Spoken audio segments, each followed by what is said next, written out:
हर भर बाटे पिया जागा बनी जनी रहुरा राजा पागल।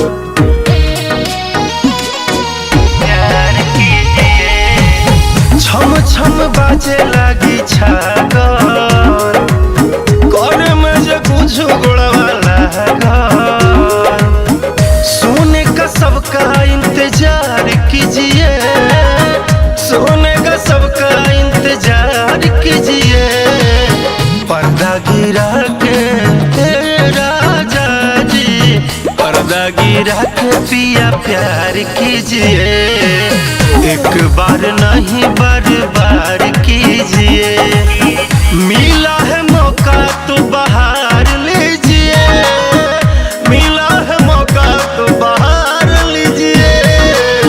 पर्दा गिरा के राजा जी, पर्दा गिरा के पिया प्यार कीजिए। नेहिया सनेहिया में झाड़ लीजिए।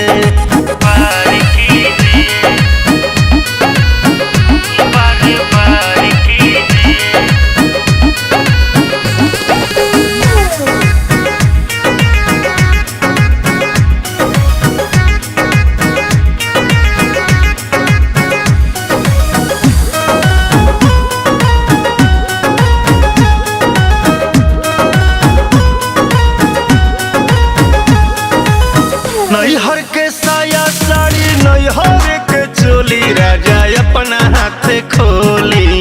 मन बात बोली बोली न का विचार बा जी हाथ खोली। पोसल सुगानावा से जेता ना बा मनावा जियो तना ले खेली। खूब मजा ले ली आज वाली रात लहरदार कीजिए। आज वाली रात लहरदार कीजिए। पर्दा गिरा के राजा जी, पर्दा गिरा के पिया प्यार कीजिए।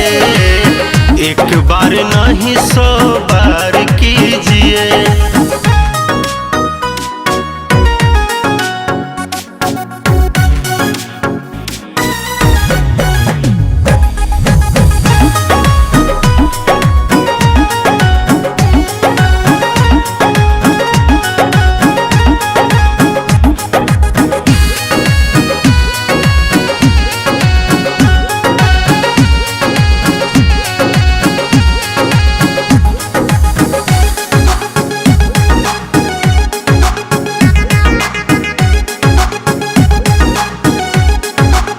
राजा राकेश ले ली मौजा जी विशेष अपना कोरा में दबाली। जियारा जुड़ाली चापो ब्यास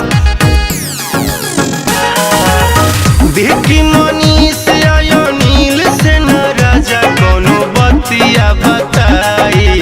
सब कुछ छुपाई रसगर जवानी रसदार कीजिए। रसगर जवानी रसदार कीजिए।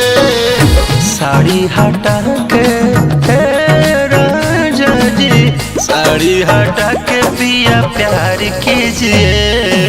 मुँह सटा के मजा मार लीजिए। नहिया सा नहिया में डिजिटल के जमाने में थोड़ा बच के रहिए, समझते हैं ना।